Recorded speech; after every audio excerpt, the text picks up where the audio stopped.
పరిశుద్ధుడైన మా ప్రభువా, ప్రార్థనలు ఆలకించి మా పరమ తండ్రి, నీకు కృతజ్ఞతాస్తుతులు చెల్లిస్తున్నాం. ఇంతవరకు కొన్ని పాటలు పాడి మిమ్మల్ని స్తుతించాం,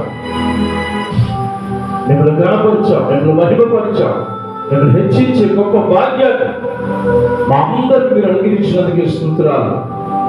మీ మాటలు వినాలని ఆశపడుతుండగా మనలోకి సింహాసనం నుంచి మీ విలువైన మాటలు మాకు నేర్పించి మీ కృప ద్వారా బలపరిచి సరిచేసి ఆదరించి ఆశీర్వదించి మీ కృప ద్వారా మమ్మల్ని అందరూ రుచిలోకి చేయలేదు.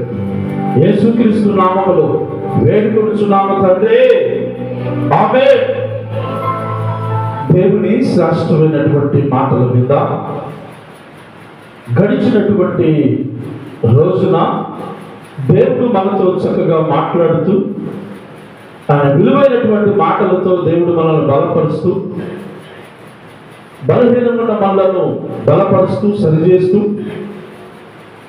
దేవుడు మనల్ని ఆశీర్వదిస్తున్నందుకే దేవునికి ఘనత మహిమ ప్రభావములు చెల్లించవలసిన వారమై ఉన్నాం.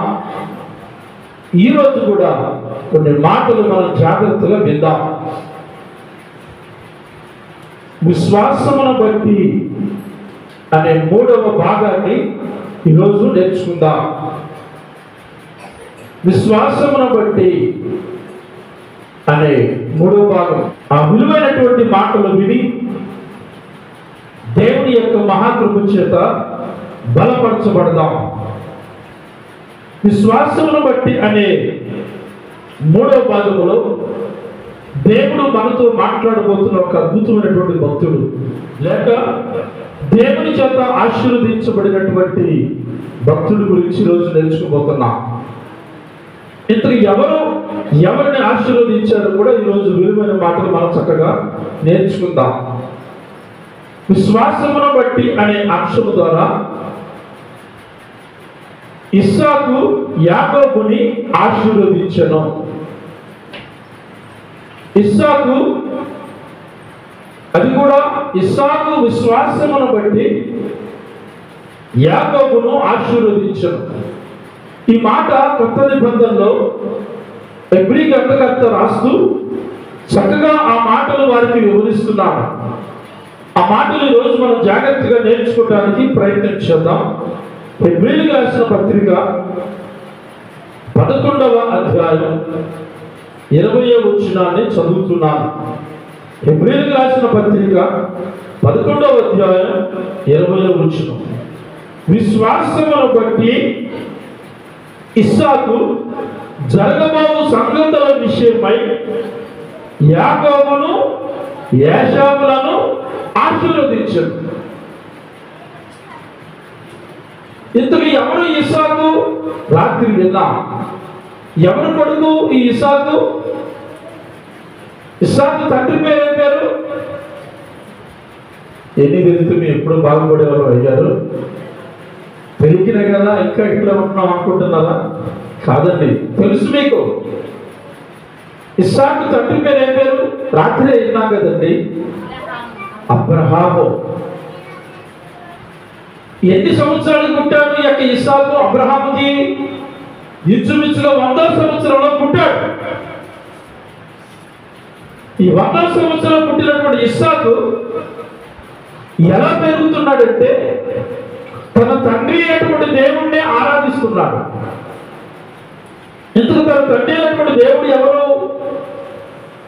ఈ లోకాన్ని, ప్రపంచాన్ని, ఈ ప్రపంచం మీద మనుషులను పుట్టించిన దేవుడే యెహోవా లేక యేసుక్రీస్తు ప్రభువారు. ఆయన ఆరాధిస్తున్నాడు, ఆయన తెలుసుకున్నాడు. ఎవరు? అబ్రహాం. తన తండ్రి అబ్రహాం యొక్క తండ్రి విగ్రహారాధనకు సంబంధించిన కుటుంబం అయినప్పటికీ దేవుని యొక్క పిలుపు మేరకు లోబడి దేవుని తెలుసుకున్నాడు అబ్రహాం. ఇప్పుడు తండ్రి దేవుని తెలుసుకున్నాడు కాబట్టి కొడుకు కూడా ఎవరిని తెలుసుకోవాలి? దేవుడిని తెలుసుకోవాలి. ఇది ఎవరికి గ్రహించదంటే తండ్రి దేవుడి చిత్తంలో ఎదిగితే వాడు కూడా అదే చిత్తంలో ఎదగటానికి ప్రయత్నం చేస్తాడు. ఒకవేళ తండ్రి ఆచారముగాను అలవాటుగాను ఉంటే కుమారుడు దేవునికి దూరం అయిపోతాడు. అబ్రహాము దేవుని నిండు మనసుతో ఆరాధించాడు, దేవుని స్తుతించాడు, గొప్ప విశ్వాస వీరుడిగా నిలిచిపోయాడు చరిత్రలో. ఈ రోజున క్రైస్తవులు అనబడే ప్రతి ఒక్కరూ, ప్రపంచంలో ఉన్న ప్రతి క్రైస్తవులు కూడా విశ్వాసులకు తండ్రి ఎవరు అంటే ఈజీగా చెప్పేస్తారు. ఎవరని? అబ్రహాము అండి. అబ్రహాము అని చెబుతా. దానికి కారణం ఏంటంటే ఆ విశ్వాసాన్ని కలిగి జీవించాడు, ఆ విశ్వాసంతో జీవించాడు అబ్రహాము. కాబట్టి అబ్రహాము యొక్క మార్గంలో తన కుమారుడైనటువంటి ఇస్సాకు కూడా నడిచాడు. తండ్రి అడుగు జాడల్లో ఇస్సాకు నడిచాడు. ఈరోజు ఒక ప్రశ్న అడుగుతున్నాడు మనల్ని, పిల్లలారా, మీ తండ్రి దేవుని నమ్ముకుంటే, దేవుని మార్గంలో నడుస్తుంటే, దేవుని చిత్తంలో నడుస్తుంటే, మీరు కూడా అలా నడవగలిగితే దేవుడు మీ జీవితాలు ఉన్నతమైనటువంటి స్థితికి తీసుకొని వస్తాడని చెప్పడంలో ఏమాత్రం సందేహం లేదు. ఎందుకంటే ఆ దేవుడు, మన దేవుడు, మనం ఆరాధించే దేవుడు ఆశ్చర్యకరుడు, అద్భుతాలు చేసే దేవుడు. కాబట్టి ఆయన సన్నిధిలో మనం ఎదిగేవారుగా ఉండాలి. ఒకవేళ మన తల్లిదండ్రులు దేవునికి దూరమైనప్పటికీ, దేవుణ్ణి ఆరాధించకుండా, దేవుని స్తుతించకుండా దూరమైనప్పటికీ, మనం మాత్రం భౌతికంగా మన తల్లిదండ్రులు దేవునికి దూరమైన మనం మాత్రం మనం పుట్టించినటువంటి దేవునికి మాత్రం సమీపంగా ఉండాలి. ఆయనలో, ఆయన అడుగు జాడల్లో నడవాలి. అలా నడవగలిగితే దేవుడు మన జీవితంలో అద్భుతాలు చేయడానికి ఆయన ఇష్టపడతాడు. అలా కాకుండా మా నాన్న రావట్లేదు కదా, మా నాన్న బలహీనతకి అలవాటు అయిపోయాడు, ఏంటి త్రాగుడికి బానిస అయిపోయాడు, నేను కూడా దేనికి ఆ బానిస కావాలి. మా నాన్న క్వార్టర్ తాగితే నేను 2 క్వార్టర్లు తాగుతా, మా నాన్న ఫుల్ బాటిల్ తాగితే నేను 2 ఫుల్ బాటిల్ తాగుతా. అదే కదా పిల్లలు చూసేది. ఒకసారి ఆ తండ్రి ఆయనకున్న అలవాటును బట్టి కొడుకు పని చెప్పాడట. ఆయనకున్న అలవాటు ఏంటంటే సిగరెట్ తాగటం అలవాటు అట. ఆ రోజులు ఇప్పుడులాగా లైట్లు కానీ అందుబాటులో లేకపోవడం వల్ల ఈ కొడుక్కి ఆ సిగరెట్ ఇచ్చి, బాబు అదిగో పొయ్యి కాడికి వెళ్ళి ఆ పొయ్యి మంట దగ్గర సిగరెట్ కాల్చుకొని తీసుకుని నాకు వచ్చి రానడట. జనరల్గా అయితే ఏం చేయాలి, చేతులు సిగరెట్ పట్టుకుపోయి ఆ నిప్పు మీద అలా పెడితే ఆటోమేటిక్ కాలింది. కానీ పిల్లాడు ఏం చేశాడంటే, వాళ్ళ నాన్న అంతకుముందు ఎలాగూ పొయ్యి దగ్గర కూర్చొని కర్రపొల తీసుకుని సిగరెట్ నోట్లో పెట్టుకొని కర్రపొల తీసుకొని దాన్ని కట్టించి అది లోపల పీల్చినట్టు ఈడు కూడా పిలుస్తున్నాడు. పిలిచి తండ్రి దగ్గరికి అలా తీసుకుని వచ్చినాడు. రే అని గెలిచాడు. ఎవరు? తండ్రి. ఏంటి నాన్న అన్నాడట. నీకేం చెప్పారా, సిగరెట్ కాల్చుకోవాలంటే నువ్వు తాక్కుంటూ వస్తున్నావు ఎదురా అన్నాడట. దాన్ని ఎట్టకాలంలో నాకు తెలియదు నాన్న, నువ్వు ఏదైతే చేస్తున్నావో నేను కూడా అదే చేస్తున్నా అంటే ఏంటి? అందుకని దేవుడు చెప్పే మాట ఏంటి తెలుసా, బాలుడు నడవవలసిన త్రోవను వానికి నేర్పాలి. వాడు పెద్దవాడైన తర్వాత ఆ త్రోవ నుంచి తొలగిపోకుండా దేవుని మార్గంలో నడిచే ఒక గొప్ప విశ్వాస వీరుడుగా మారుతాడు. అలా కాకపోతే అది ఎలాగే తయారవుతారు. తండ్రికి దుఃఖాన్ని తెచ్చిపెట్టేవారు, తల్లికి దుఃఖం తెచ్చిపెట్టేవారు. వాళ్ళు బ్రతికుండగానే కొంతమంది తల్లులు తండ్రులు అంటారు, ఏంట్రా మమ్మల్ని బ్రతికుండగానే చంపేస్తావా, మీరు ఇలా సంతోషం ఉంటే నీకు ఇష్టం లేదురా. ఎందుకంట వాడు వినడు. ఆ పిల్ల, ఆ కూతురు, ఆ కొడుకు ఆ తల్లి మాట తండ్రి మాట వినడు. ఆ తల్లికి దుఃఖాన్ని, ఆ తండ్రికి దుఃఖాన్ని మిగులుస్తారు. ఈరోజు అడుగుతున్నాడు దేవుని బిడ్డలారా, మన తల్లి అయిన తండ్రి అయిన దేవునికి మన ఒక కుమారుడము కుమార్తెలము. ఆ కుమారుడుగా కుమార్తెలుగా మన తండ్రి అయిన దేవునికి దుఃఖాన్ని తెచ్చి పెడుతున్నావా లేక సంతోషాన్ని తెచ్చి పెడుతున్నావా? దేవుడు అడిగినటువంటి ప్రశ్న ఏమి సమాధానం చెప్పగలం? చాలాసార్లు మన ప్రవర్తన బట్టి కూడా మన పిల్లలు అలా తయారైపోతారండి. కాబట్టి దేవుని యొక్క సన్నిధిలో ఇక్కడ రాయబడినటువంటి మాట ఏంటంటే, ఇస్సాకు ఎవరి మార్గంలో నడిచాడంటే దేవుని మార్గంలో నడిచాడు. అయితే ఆ ఇస్సాకు తన బిడ్డలను కూడా దేవుని మార్గంలో నడవాలని అనుకున్నాడు. కానీ జరిగిన ఒక చిన్న పొరపాటు అది ఎక్కడికి దారి తీసిందంటే, ఆ ఇస్సాకు ఇద్దరు కొడుకులు, జాగ్రత్తగా వినాలి, ఇస్సాకి ఇద్దరు కొడుకులు. పెద్ద కొడుకు పేరేమో ఏశావు, చిన్న కొడుకు పేరు యాకోబు. చాలాసార్లు మనం విన్నాం, గుర్తుందా? సహజంగా తండ్రికి ఎవరంటే ఇష్టం? భౌతికంగా మనం చూస్తున్నప్పుడు తండ్రి ఎవరిని ఇష్టపడతాడు చెప్పండి? ఇద్దరు కొడుకులు ఉంటే తల్లిదండ్రులు తండ్రి ఎవరిని ఇష్టపడతాడు? పెద్ద కొడుకుని ఇష్టపడతాడు. తల్లి ఏమో చిన్న కొడుకుని ఇష్టపడింది. ఇది జగమెరిగిన సత్యం. ఇది పూర్వం నుంచి వచ్చినటువంటి సంఘటనలే. అయితే అప్పటికి ఎవరిని ఎవరు ఇష్టపడినప్పటికీ వీళ్ళిద్దరూ కలిసి ఆ పిల్లలు దేవుని జ్ఞానములో పెరగాలని వారిని దీవించాలి. కాబట్టి అలా జీవిస్తున్న సమయంలో వీళ్ళిద్దరు అన్నదమ్ములు బాగానే ఉన్నారు కొంతకాలం. ఇక్కడ రాయబడినటువంటి మాట, బాగానే ఉన్నప్పుడు తండ్రిలో స్వార్థం ఉన్న ఆ స్వార్థం తల్లిలో కూడా వచ్చేస్తారు. ఒక్కడే కొడుకు అయితే అనుకోండి, ఒక్కడే కొడుకుగా ఉన్న మరీ డేంజర్. ఎందుకు తెలుసా? వారు ఎవరి మాట ఏంటో, తండ్రి మాట ఏంటో, తల్లి మాట కూడా ఏంటో ఎన్నంటే నటిస్తారు. ఎన్నంటే నటిస్తూ వాళ్ళు చేసేదే చేస్తారు. ఇప్పుడు ఈ తల్లి తండ్రి కూడా ఏమన్నా తెలుసా? ఏం మాట్లాడరు. ఎందుకని? నాకు ఒక్కగానో ఒక కొడుకండి, వాడు ఏం చేసినా పర్వాలేదు. మరి చిన్నోడు కదా, చిన్నప్పుడు చెప్తే వాడు బాధపడతాడు. కాబట్టి పెద్ద అయిన చెబుతాడు అని చెప్పి చాలా మంది చిన్నప్పుడు పిల్లల్ని క్రమశిక్షణలోకి తీసుకురారు, అలా వదిలేస్తారు. అందుకని ఒక సామెత ఉంది, మొక్కై వంగనది మ్రానైతే వంగదు. నువ్వు చిన్నప్పుడే నీ కొడుకుని క్రమశిక్షణలో, భయములో, భక్తిలో పెంచగలిగితే వాడు పెద్దవాడైన తర్వాత ఆ దారి నుంచి తొలగిపోడని పరిశుద్ధ గ్రంథమైన దేవుని మాటలు సెలవిస్తున్నాయి. కాబట్టి పిల్లల్ని అట్లా దేవుని జ్ఞానంలో పెంచాలట.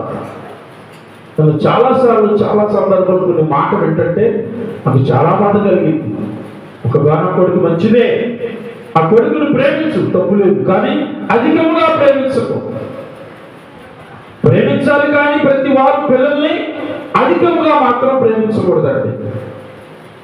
అధికంగా ప్రేమిస్తే ఆ కొడుకు ఏం చేస్తాడు తెలుసా? అబద్ధాలు చెప్పడం మొదలు పెడతాడు.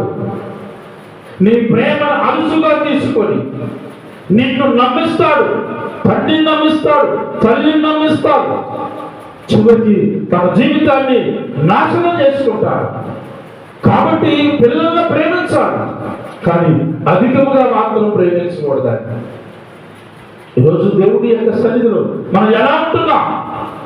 వీళ్ళిద్దరూ ఇస్సాకు, రిబ్కా చెరొకరు పంచుకున్నారట. దేనికి? ప్రేమ చూపటానికి. ఒకరోజు జరిగిన సంఘటన, ఆ తండ్రి పెద్దవాడైపోయాడు, వృద్ధాప్యం వచ్చింది. ఆ వృద్ధాప్యం వచ్చినప్పుడు ఆ తండ్రి అన్నాడు, బాబు నేను చనిపోబోతున్నా అని చెప్పి పెద్ద కొడుకుని పిలిచాడట. పెద్ద కొడుకు ఏం పేరు? ఏశావు. మరి ఇద్దరు కలిసి మీరిద్దరూ నాకు భోజనం వండి పెడితే, తెచ్చి పెడితే నేను దాన్ని తిని మిమ్మల్ని దీవిస్తా అంటే ఎంత బాగుండేది. పక్షపాతం చూపారు.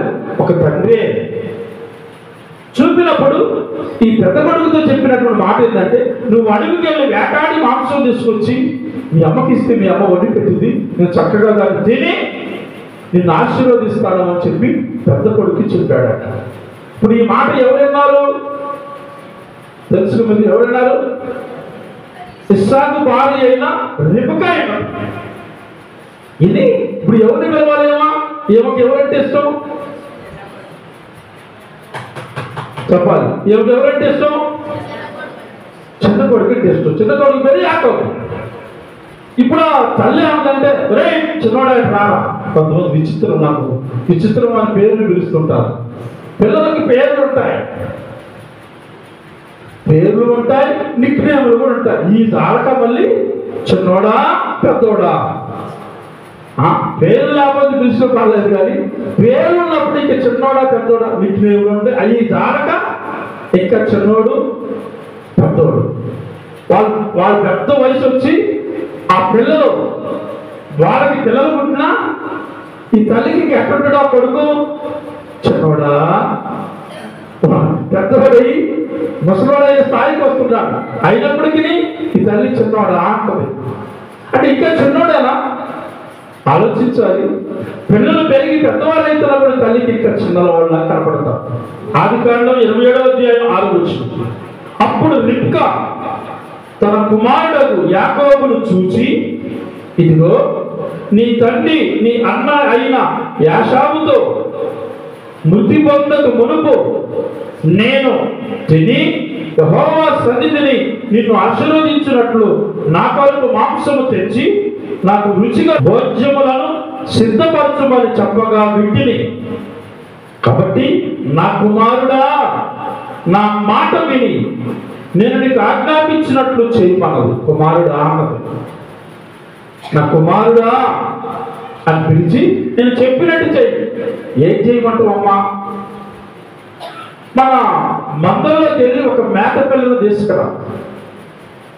తీసుకుని వచ్చి దాన్ని వధించి నా దగ్గర తీసుకుని వస్తే మీ నాన్నకి రుచికరమైనటువంటి భోజనం వండడం నాకు బాగా తెలుసు, వండి పెడతా, దాన్ని తీసుకుని వెళ్ళి మీ నాన్నకి ఇస్తే మీ నాన్న నిన్ను తిని దీవిస్తాడని చెప్పి రిబ్కా తన చిన్న కొడుకుతో చెప్పిందంట, కుమారుడితో. కొంచెం తెలియకండి ఇక్కడ. తల్లికి అంత అంటే గ్రహిస్తుందో లేదని చెప్పి ఏం చేశాడు చూద్దామా? ఎన్నంటే ఇని ఏమన్నాడు చూద్దామా? 11వ వచనం. ఆదికాండం 27వ అధ్యాయం 11వ వచనం. అందుకు యాకోబు, నా సహోదరుడైన యాషావు రోమము గలవాడు, నేను నున్ననవాడును కదా. ఒకవేళ నా తండ్రి నన్ను తడవి చూచి అప్పుడు నేను అతని దృష్టికి వంచకుడుగా తోచిన ఎడల నా మీదకి శాపమే కాని ఆశీర్వాదము తెచ్చుకొనని చెప్పాను. యాకోబుకు వాస్తవం చెప్పాలంటే ఇక్కడ భయం ఉందండి. అంటే మోసం చేయడానికి యాకోబు భయపెడుతున్నాడు. ఎవరు మోసం చేయడానికి? సొంత తండ్రిని. అంటే ఇంట్లో మోసం చేసేవాడు బయట కూడా చేస్తాడు. మోసాలు ఎక్కడ నేర్చుకుంటారు? చాలా మంది అబద్ధాలు ఎక్కడ నేర్చుకుంటారు?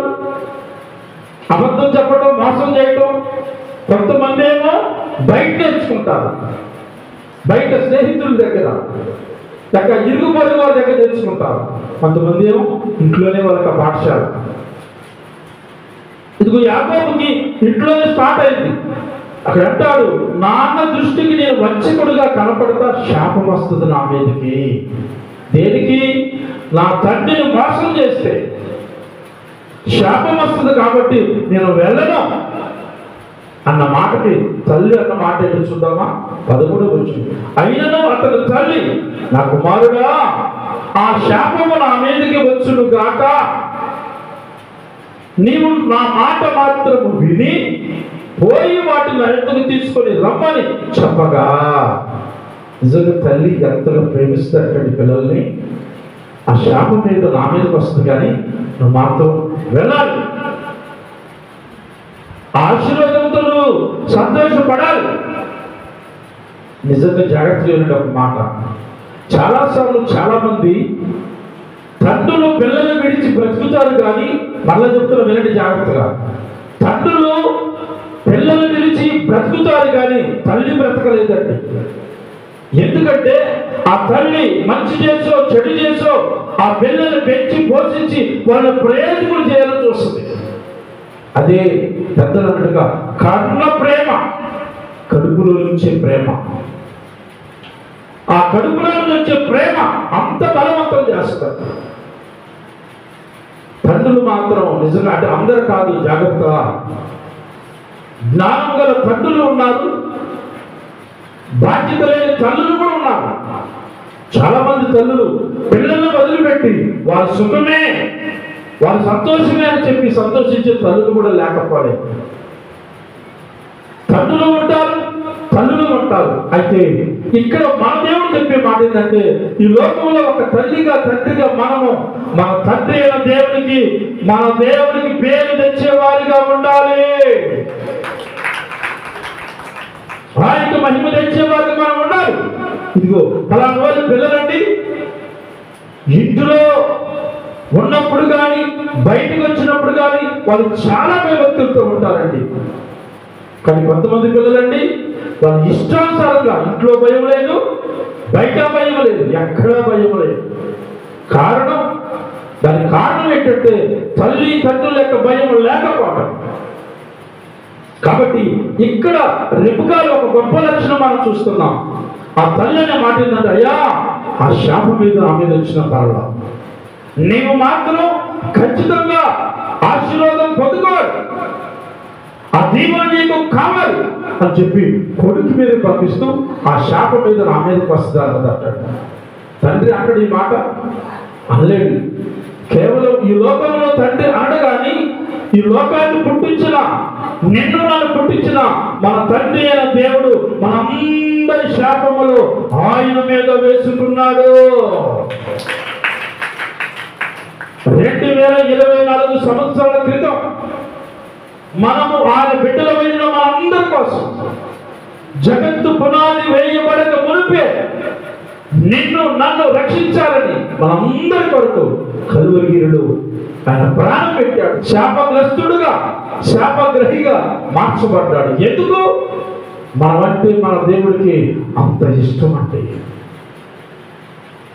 తండ్రి తన పిల్లల్ని ప్రేమిస్తే ఆ పిల్లల కోసం ఏదైనా చేస్తాడు. ఆ పిల్లల మీద ప్రేమ లేకపోతే నటిస్తాడు ప్రేమిస్తున్నట్లు. ఈ లోకంలో తండ్రులు అలా నటిస్తారు, కానీ మన నిజమైన తండ్రి అయిన మన దేవుడు నటించే దేవుడు కాదండి. క్రియలు చూపి మనల్ని ప్రేమించి క్షేమముగా ఉండాలని చూసే దేవుడు మన యేసయ్య. కాబట్టి ఇక్కడ రాయబడినటువంటి మాట, తల్లి చెప్పే మాట, అయా ఆ శాపం మీద నా మీద వచ్చిన పర్వాలేదు, నీ మాత్రం ఖచ్చితంగా దీవించబడాలి. యాకోబు కొన్ని డౌట్లు ఉన్నాయి. అన్నయ్య ఏమో ఒంటి నిండా ఎంట్రుకలు ఉంటాయి అంట, ఒంటికి కానీ చేతులకు కానీ మెడకు కానీ, మెడ మీద చేతుల మీద రోమం గలవాడుగా ఉన్నాడు. ఇప్పుడు తల్లితో అంటాడమ్మా, అన్నయ్య రోమం గలవాడు కదా, నేను నొన్నని వాడిని కదా, అంటే నా మెడక కానీ చేతులు కానీ ఎంట్రుకలు లేవు. ఒకవేళ నాన్న గనక కడిగి చూసి నన్ను పట్టుకుంటే, నేను యాకోబుని తెలిస్తే దీవులు లేవు, కానీ ఆ నా తండ్రి శపిస్తే నా జీవితం పాడైందమ్మా, వద్దు అని అంటాడు. అప్పుడు ఆ తల్లి ఏం చెప్పిందంటే, బాబు నువ్వు మేకను కోసి ఆ మేక చర్మం ఉండదు చూసావు, ఆ చర్మం తెచ్చి నాకు దాంతో ఏం పనమ్మా, నేను చెప్తాను వింటరా, నా మాటను సర్లని చెప్పి ఆ మేక చర్మం తెచ్చాడట. తెస్తే యూదులకున్న ఆచారం ఏంటంటే మెడ మీద చేతులు పట్టుకొని ముద్దాటం అలవాటు, వాళ్ళ ఆచారం. మన భారతదేశంలో ఆచారం ఏంటి చెప్పండి? మన భారతదేశంలో ఆచారం ఏంటి? పెద్దవాళ్ళు ఏం చేస్తారు? పిల్లల్ని, పిల్లలు పెద్దవాళ్ళ దగ్గరికి వెళ్ళి ఏం చేస్తారు చెప్పాలి? ఏం చేస్తారు? నమస్కారం పెడతారు. రెండవది కాళ్ళకి దండం పెడతారు. ఒకటి గ్రహించండి, నమస్కారం పెట్టడం మంచి పద్ధతి, కాళ్ళకి దండం పెట్టడం మాత్రం అది మంచి పద్ధతి కాదండి. తల్లి కావచ్చు, తండ్రి కావచ్చు, పాస్టర్ గారు కావచ్చు, ఇంకెవరైనా కావచ్చు, వాళ్ళని గౌరవించాలి. ప్రేమించాలి, అభిమానించాలి, కానీ కాళ్ళకు మాత్రం దండం పెట్టకూడదు. ఇలా చేతులతో నమస్కారం అని దండం పెట్టడం తప్పు లేదు, కానీ పిల్లలు కానీ పెద్దలు కానీ కాళ్ళ మీద పడి దండం పెట్టడం దేవునికి ఇష్టం లేదండి. యూదులకున్న ఆచారం ఏంటంటే ఆ పిల్లలు దగ్గరికి తీసుకొని ఇలా చేతులలో పట్టుకొని ముద్దాటం, మెడ మీద పడి ముద్దాటం అలవాటు. ఇప్పుడు వంట వండి ఆ రిపుగా కొడుకు ఇస్తుంది. ఈ కొడుకు తీసుకొని పోయి దూరంగా ఉండి నాన్న అని పిలుస్తాడు. తండ్రికి మాట గుర్తుపట్టే జ్ఞానం ఉంది. కళ్ళు మందగించాయి, అంటే చూపు సరిగ్గా కనపట్టలేదు కానీ కళ్ళు మాత్రం కనిపిస్తున్నాయి. నాన్న అంటాడు. ఎవరు నాయన నువ్వు అని అడుగుతాడు ఇస్సాకు. నేను నాన్న నీ పెద్ద కొడుకైనా యాషావుని అంటాడు. అని డౌట్ వచ్చింది. సరేరా దగ్గరికి రా అని పిలుస్తాడు. దగ్గరికి రా పిలిచినప్పుడు చేతులు పట్టుకుంటే చేతుల నుండి ఏమున్నాయి? ఎంట్రుకలు ఉన్నాయి. యాకోబు చేతులు నున్నగా ఉంటాయి, కానీ ఆ ఏశావు చేతులు ఇక్కడ ఎంట్రుకలు ఉండటం వల్ల ఇక్కడ అయిపోయింది పరీక్ష. మళ్ళీ వెంటనే మెడ మీద పట్టుకున్నాడు. మెడ మీద కూడా ఎంట్రుకలు ఉన్నాయి. ఎక్కడి నుంచి వచ్చాయి? తల్లి చక్కగా మేక చర్మాన్ని కప్పేసి మెడకి చేతులకి మొత్తం మీద ఆహారాన్ని భుజించాడు, దీవించాడు. దీవించిన తర్వాత ఇప్పుడు తొందర పడుతున్నాడు యాకోబు. ఎందుకు అన్నస్తాడేమో అని బయటికి వెళ్ళిపోతాడు. బయటికి వెళ్ళిన తర్వాత ఆ ఏశావు వచ్చి అప్పుడు మళ్ళా ఆ ఆహారాన్ని తీసుకుని వచ్చి తనకి తండ్రితో ఈ మాట అంటాడు. ఆ మాట ఏంటో ఒకసారి చూద్దాం. ఆదికాండం 27వ అధ్యాయం 31వ వచనం. అతడును రుచిగల భోజ్యములను సిద్ధపరిచి తన తండ్రి ఎదుగు తెచ్చి, నా తండ్రి నన్ను దీవించున్నట్లు లేచి నీ కుమారుడు వేటాడి తెచ్చిన దాన్ని తినుమని తన తండ్రితో అనెను. అతని తండ్రి అయిన ఇస్సాకు నీవెవరవని అతన్ని అడిగినప్పుడు అతడు నేను యాషావు అను నీ జ్యేష్ఠ కుమారుడను అనగా, ఇస్సాకు మిక్కటముగా గడగడలాడి వణుకుచు, అట్లయితే వేటాడిన భోజ్యమును నా ఎద్దుకు తెచ్చిన వాడు ఎవరు? నా ఎద్దుకు తెచ్చిన వారు ఎవరు? నీవు రాకవరకు నేను వాటన్నింటిని తిని అతనిని నిజముగా దీవించి తిని అతను దీవింపబడినని అనెను. ఏశావు నా తండ్రి ఏశావు తన తండ్రి మాటలు వినినప్పుడు దుఃఖకాంతుడై పెద్ద కేకేసి, తండ్రి నన్ను దీవించుమని తన తండ్రితో చెప్పాను. అతడు నీ సహోదరు కపటోపాయముతో వచ్చి నీకు రావలసిన దీవెనలు తీసుకొని పోయి, ఏశావు యాకోబు అను పేరు అతనికి సరిగానే చెల్లింది. అతను నన్ను 2 మార్లు మోసపుచ్చెను, నా జ్యేష్ఠత్వము తీసుకునేను.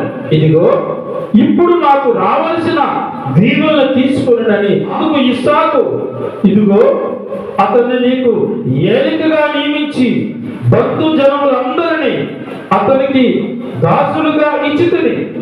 ధాన్యమును ద్రాక్షారసమును ఇచ్చి అతను పోషించితిని గనుక నా కుమారుడా నీకేమి చేయగలనని ఏశావుతో ప్రత్యుత్తరమియ్యగా, ఏశావు నా తండ్రి నీ యొద్ద ఒక్క దీవెనైనా ఉన్నదా?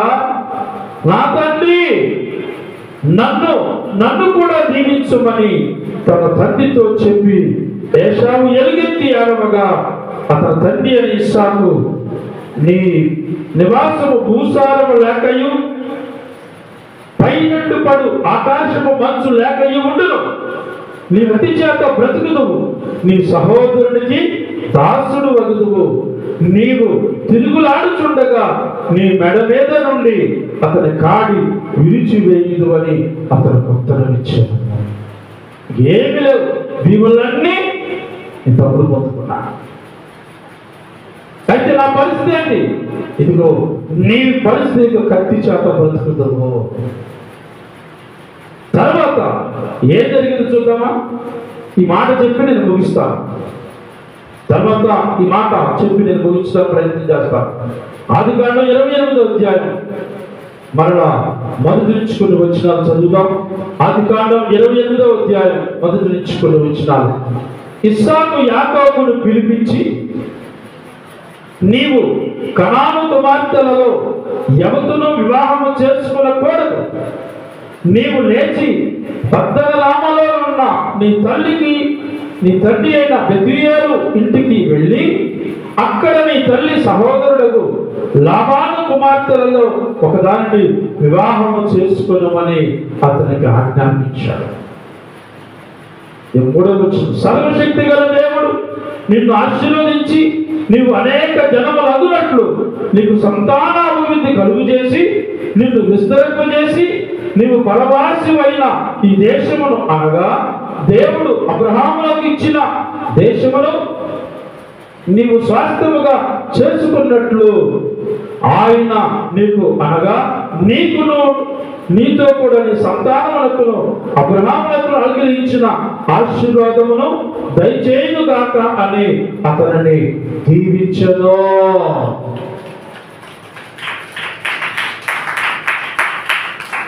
యాకోబును దీవించాడు, ఏశావుని కూడా ఇద్దరిని దీవించాడు.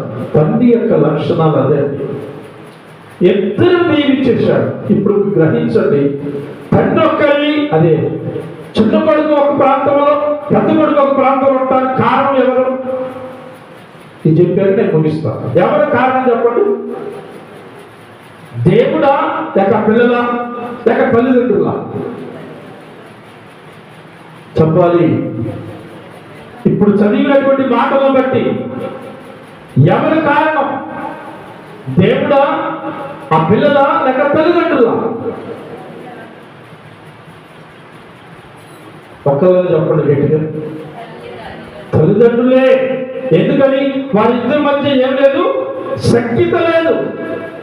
సఖ్యత ఉంటే ఏం వెళ్ళి ఆయన అడిగేది, అదేంటయ్యా పెద్దోళ్ళు ఒక్కరిని దీవిస్తున్నా, ఇద్దరు కొడుకులు దీవించాలి కదా అనేది. ఒకవేళ అన్నా రెండేమో. వీళ్ళిద్దరి మధ్య సఖ్యత లేకపోవటం వల్ల ఇద్దరు కొడుకులు తల్లికి తండ్రికి దూరం అయ్యారు. నేటి దినాల్లో భార్య భర్తలకు సఖ్యత లేకపోవటం వల్ల ఆ పిల్లలు వేరైపోయి తండ్రి ప్రేమ పంచుకోలేక, తల్లి ప్రేమ పంచుకోలేక, ఇటు బంధువుల ప్రేమ పంచుకోలేక వాళ్ళు ఎంతగా చిన్ననాటి నుండి కుమిలిపోతున్నారో. దానికి కారణం ఆ తల్లి కావచ్చు, దానికి కారణం ఆ తండ్రి కావచ్చు. వాళ్ళ దుఃఖాన్ని ఎవరు పోర్చలేరు. వారిద్దరు సఖ్యతతో ఉండి వాళ్ళు చేసిన పొరపాట్లు ఒప్పుకుంటే తప్ప. తల్లిదండ్రులు చేసినటువంటి పొరపాట్లు, లోపాలు పిల్లల మీద పడతాయి. దేవుడు అంటున్నాడు, నువ్వు ఒక తల్లిగా లేక నువ్వు తండ్రిగా నువ్వు చేసిన పొరపాట్లు నీ బిడ్డల్ని అనాథులుగా తల్లి ప్రేమను పంచుకోలేక, తండ్రి ప్రేమను పంచుకోలేక దూరం చేసేది ఓ తల్లి తండ్రి నీవు కాదా? దాన్ని సరి చేసుకొని ఒప్పుకొని పశ్చాత్తాపడి ఆ తండ్రి అయిన దేవుని దగ్గర పశ్చాత్తాపడితే దేవుడు తిరిగి మనలోని కుటుంబాలు కట్టడానికి ఆయన సమర్థుడు. చివరికి అదే జరిగింది. వీళ్ళిద్దరు కలిసి ఇస్సాకు రెబ్కాలు దేవునికి ప్రార్థన చేసి ఉంటారు. వాళ్ళిద్దరు ప్రార్థన బట్టి ఈ కొడుకులు ఇద్దరు దూరంగా ఉన్నప్పటికీ వాళ్ళ ప్రార్థన బట్టి దేవుని యొక్క సన్నిధిలో వాళ్ళిద్దరు కలుసుకొని పగ దూరం అయిపోయి వాళ్ళిద్దరు కలిసి అన్న తమ్ముడు కలుసుకొని చక్కగా వారి యొక్క జీవనాన్ని, ఆ స్నేహబంధాన్ని, అన్నదమ్ములైన అనుబంధాలతో కొనసాగి చివరికి తల్లిదండ్రులకు మంచి పేరు తెచ్చే వారిగా ఉన్నారు. వాళ్ళు పుట్టించిన దేవునికి కూడా మంచి పేరు తెచ్చే వారిగా మార్చబడ్డారు. ఈరోజు దేవుడు అడుగుతున్న ప్రశ్న, ఈ వాక్యం వింటున్నటువంటి సహోదరుడా, సహోదరి, ఎలా ఉంది నీ కుటుంబ పరిస్థితి, నీ పిల్లల పరిస్థితి? ఈరోజు నేను దేవుని మాటలతో సరిచేయబడి ఎక్కడ ఉన్న నీ కుమారుడిని, ఎక్కడ ఉన్న నీ కుమార్తెని మీరిద్దరి యొక్క కోపతాపాలు పక్కన పెట్టి మీరు కలిసి ప్రేమ కలిగి జీవించితే మీ ప్రేమను బట్టి మీ పిల్లలు ఒకటై, మీ ప్రేమలు ఒకటైన తర్వాత మీ ప్రేమను బట్టి పిల్లలు సంతోషిస్తారు. ఈ పిల్లలు సంతోషించడం వల్ల మిమ్మల్ని సమకూర్చిన ఆ దేవుడు కూడా సంతోషిస్తాడని ప్రేమపూర్వకంగా మనం చేస్తున్నాను. ఈ వాక్యం విని నీ హృదయాన్ని సరి చేసుకుంటావో లేక కఠినపరుచుకుంటావో దేవుడు నీ చేతులకు అప్పగించబడ్డాడు. ఈరోజు మనతో చెప్తున్న మాట, ఈరోజు మనతో చెప్పే మాట, ఏ కోపము మన వంట వల్ల, భార్య భర్తలు మాట్లాడుకోకుండా ఒకరికొకరు దూరంగా ఉండటం వల్ల, పిల్లల్లో సమాధానం లేకపోతే, అశాంతి ఉంటే తిరిగి వాళ్ళని శాంతిపరచవలసినటువంటి బాధ్యత ఒక తల్లిగా తండ్రిగా మన మీద ఉంది. ఇస్సాకులో ఆ కుటుంబం జరిగిన లోపాలు వాళ్ళు సరి చేసుకున్నారు, సమాధాన పడ్డారు, తిరిగి ఆ బిడ్డలు దీవించబడ్డారు. దానికి కారణం ఏంటి తెలుసా? విశ్వాసమును బట్టి. హెబ్రీయులకు రాసిన పత్రిక 11వ అధ్యాయం 21-22 వచనాలు. 20-21 హెబ్రీయులకు రాసిన పత్రిక 11వ అధ్యాయం 20వ వచనం 21వ వచనం చదువుతున్నాను, జాగ్రత్తగా గమనించాలి.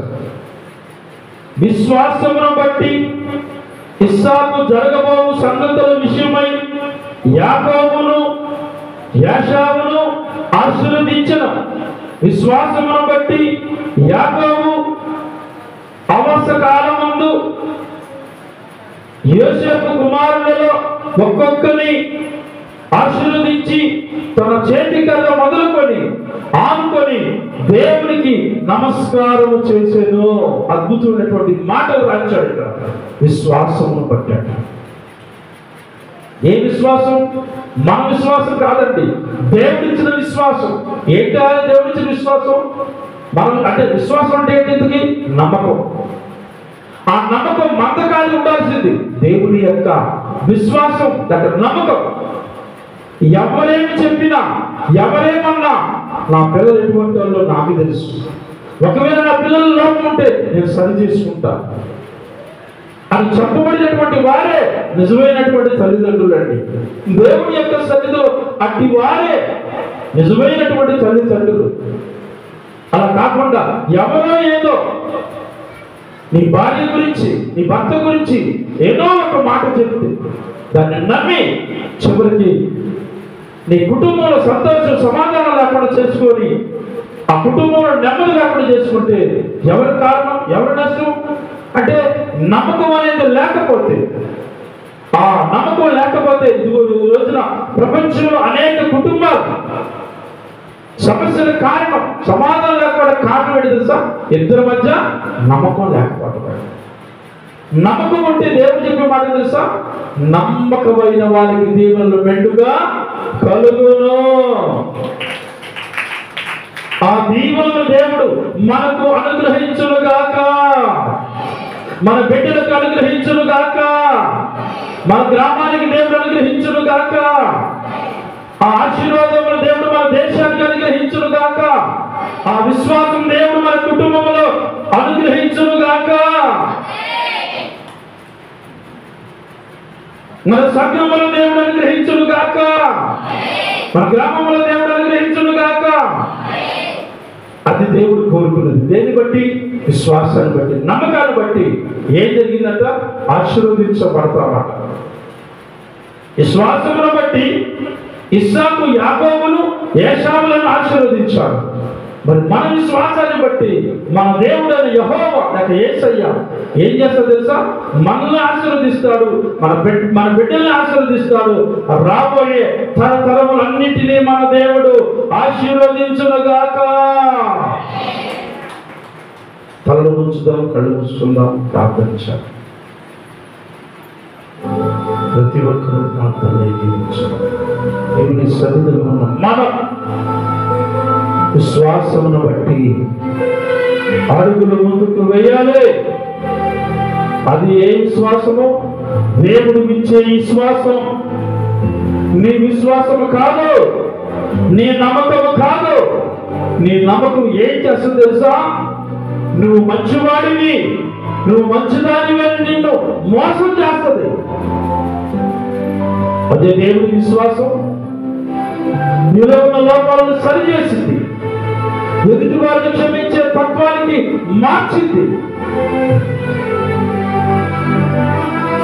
ఈరోజు నువ్వు దేవుని విశ్వాసం కలిగి ఉంటావా? లేక నీ విశ్వాసంతో నడిచి ఇప్పటికే ఎంతో కొంత నష్టపోయావు, అయినా మనలో ఇంకా మార్పు రావటం లేదా? ఇంకా నేను సరి చేసుకోకుండా కఠినపరుచుకుంటున్నావా? అది నీకు తగదు. ఈరోజు నీ జీవితంలో, నీ హృదయంలో మార్పు కలిగితే ఆ మార్పుతో మన దేవుడు నేను ధైర్యపరుస్తాడు, నేను దీవిస్తాడు. దేనైతే కోల్పోయావు అది మళ్ళీ ఇవ్వటానికి మన దేవుడు సమర్థుడు. ఈరోజు నీ భర్త నీ మాట వింటలేదా? దూరముగా ఉంటున్నాడా? నీ భార్య నీ మాట వింటలేదా? నేను అర్థం చేసుకోవట్లేదా? నీ పిల్లలు నీ మాట వింటలేదా? నీకు లోబట్టలేదా? ఒక ప్రశ్న. దేవుడు నీతో చెప్తున్న ఒక ప్రశ్న. ముందు నీ దేవుడైన తండ్రికి నీవు లోబడుతున్నావా? నువ్వు లోబడితే నీ భార్య నీకు లోబడింది. నీవు లోబడితే నీ భర్త నీకు లోబడతాడు. దేవునికి లోబడితే, వీళ్ళిద్దరూ దేవునికి లోబడితే పిల్లలు తల్లిదండ్రులకు లోబడతారు. ఒకవేళ ఈరోజు వ్యతిరేక పరిస్థితులు గుండా వెళుతుంటే దేవుడు నీకు చెప్పే మాట, ఒకవేళ నువ్వు ప్రశ్నించుకో, పరిశీలించుకో. ఏ వ్యతిరేక పరిస్థితులు ఉన్నాయో ఆ వ్యతిరేక పరిస్థితుల నుంచి తప్పించడానికి నా ప్రభు సమర్థుడు. నీకు సంతోషాన్ని ఇవ్వటానికి, నీకు సమాధానాన్ని ఇవ్వటానికి పరిశుద్ధుడైన మా ప్రభువా, ప్రేమగల తండ్రి, విశ్వాసమును బట్టి ఇస్సాకు, యాకోబు, ఏశావులను ఆశీర్వదించాడు. ఈ పరిశుద్ధ గ్రంథంలో మీరు మా కొరకు రాయించిన మాట, వాళ్ళిద్దరికి వచ్చినటువంటి గ్యాప్ సమస్యలు కేవలం నా యొక్క తండ్రిగా ఆ బిడ్డల కొరకు ప్రార్థించి వాళ్ళని సరిచేసినటువంటి పరిస్థితులు, వాళ్ళ క్షేమాన్ని కోరి వాళ్ళ కోసం చేసిన ప్రార్థనలు నేను విని, నాయనా వారు ఐక్యపరచబడటానికి ఒక తండ్రిగా ఇష్టాలు దీవులను ఫలించడానికి కారణం తన పొరపాట్లు గ్రహించి, లోపాలు గ్రహించి నీ దగ్గర పశ్చాత్తాపడి క్షమాపణ కోరి ఆ బిడ్డలను కొరకు ప్రార్థించుకోవాలా. వారు దీవించబడి తిరిగి మరలా తండ్రితో తల్లితో కలిసి వారు ఆశీర్వదించబడటానికి కారణం ఆయన వారి విశ్వాసం అని మీరు మాతో మాట్లాడిన మాట. అందుకంటే స్తోత్రాలు. నా మా పరిస్థితులు నాయన మీకు వ్యతిరేకంగా ఉన్నప్పుడు, లేక ఎంతమంది అయితే మీ మాటలకు లోపడకుండా, మీ విశ్వాసానికి లోపడకుండా వారి విశ్వాసంతో కోల్పోయి ఉన్నారు నాయన, సమస్యలు చెప్పడం సతమతం అవుతున్నారు. అటు ప్రజలను తిరిగి మీరు సమాధానపరచండి, విశ్వాసమును బట్టి వారిని ఆశీర్వదించండి, ధైర్యపరచండి, దీవించి ఆశీర్వదించవాలి. ఈ మాటలు మా అందరి హృదయంలో ఎంతమంది మీ మాటలు విన్నారో వారందరూ హృదయంలో ఫలించేవారు. యేసుక్రీస్తు నామములో వేడుకొనుచున్నాము తండ్రి. ఆమేన్, ఆమేన్, ఆమేన్. దగ్గరగా సపడకుండా దేవుని కనపరచుదాం.